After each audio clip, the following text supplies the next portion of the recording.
Welcome to Cortex classes online. Today we are going to discuss about chapter 8 Cell the unit of life. चलिए पढ़ते हैं। जो पहला topic है इसका वो है व्हाट इज सेल। तो पढ़ते हैं। When you look around, जब आप आसपास देखते हैं, you see both living and non living things। तो आप ये देखते हैं कि कुछ चीजें ऐसी हैं जो जिंदा हैं और कुछ ऐसी जो जिंदा नहीं है। You must have wondered and asked yourself, आप ये आश्चर्यचकित होते हैं और ये सोचते हैं, what is it that makes an organism living। क्या होता है किसी में जिसकी वजह से एक ऑर्गेनिज्म लिविंग होता है, एक जीव जो जीवित होता है कैसे होता है। और what it at inanimate thing that do not have which a living thing has.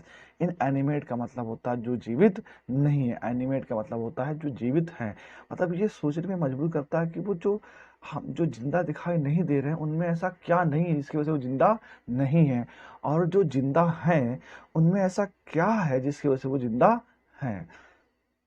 The answer this is the presence of the basic unit of life, the cell, in all living organism. इसका basic सा answer ये है कि जितने भी living organism होते हैं उनमें क्या पाया जाता है, सेल पाया जाता है।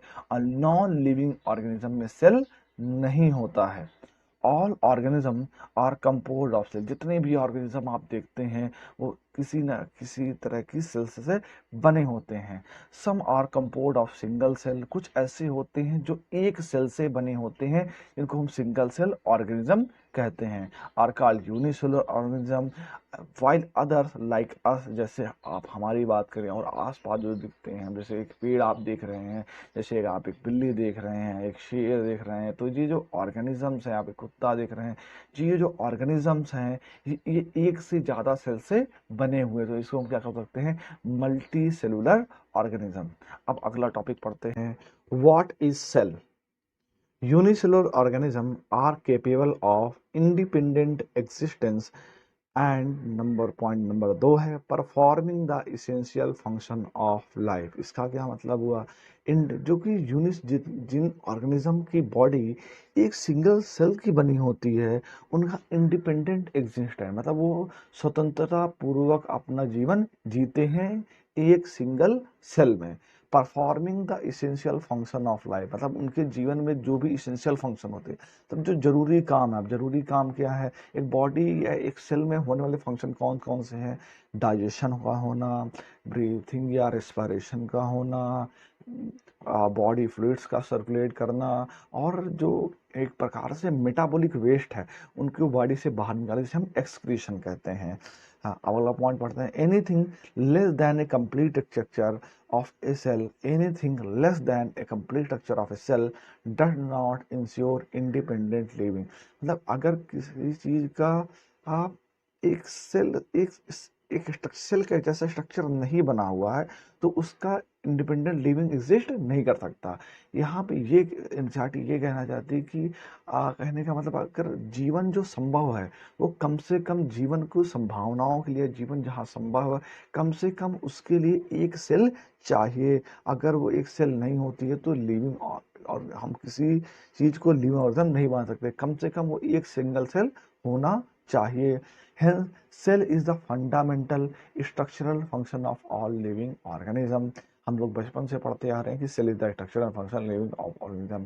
कहने का मतलब ये है कि हमारे किसी भी ऑर्गेनिज्म की बॉडी का जो स्ट्रक्चर होता है वो बना होता है किसका, सेल्स का। कहीं ना कहीं हम हमारी बॉडी, कंप्लीट बॉडी, हमारी बॉडी में ट्रिलियंस ऑफ सेल्स हैं, पर हमारी बॉडी का स्ट्रक्चरल फ्रेमवर्क किससे बना हुआ, सेल से ही बना हुआ। हमारी पूरी की पूरी बॉडी सेल से बनी हुई है। जैसे कहने का मतलब ये, हमारी बॉडी में अलग अलग टाइप के सेल्स पाए जाते हैं। हमारा बॉडी का कहेंगे स्केलेटन पे हमारी बॉडी है, पर जो हमारी बॉडी का स्केलेटन है वो भी एक प्रकार का सेल ही है। और लिखा है and functional unit of all living organism. जितने भी फंक्शन होते हैं, जितने भी फंक्शन आप कौन सा, जितने भी मेटाबॉलिक फंक्शन होते हैं वो सेल के अंदर ही ऑपरेट होते हैं या होते हैं। Antonie van Leeuwenhoek first saw and describe a live cell. लिखा हुआ एंटोनी वॉन लीवेनहॉक वो पहले आदमी थे जिन्होंने पहली बार लिविंग सेल को डिस्क्राइब किया। लेकिन हम लोग जानते हैं कि पहली बार जो सेल का डिस्कवरी था वो रॉबर्ट हुक ने 1665 में ब्रिटेन के एक साइंटिस्ट थे, जिन्होंने अपनी एक माइक्रोस्कोप बनाई। उसमें कॉर की पतली पतली स्लाइड्स में उन्होंने पहली बार हनी कॉम लाइक मधुमक्खी के छत्ते के जैसा स्ट्रक्चर देखा और उनको नाम दिया सेलुला। उन्होंने अपनी किताब प्रकार से प्रकाशित की, उनको उसका नाम दिया उन्होंने माइक्रोग्राफिया। और माइक्रोग्राफिया के नाम की जो पुस्तक थी उन्होंने उसमें उन्होंने पहली बार सेलुला नाम का टर्म दिया। इसका मतलब होता है छोटा रूम या लिटिल रूम, छोटा कमरा।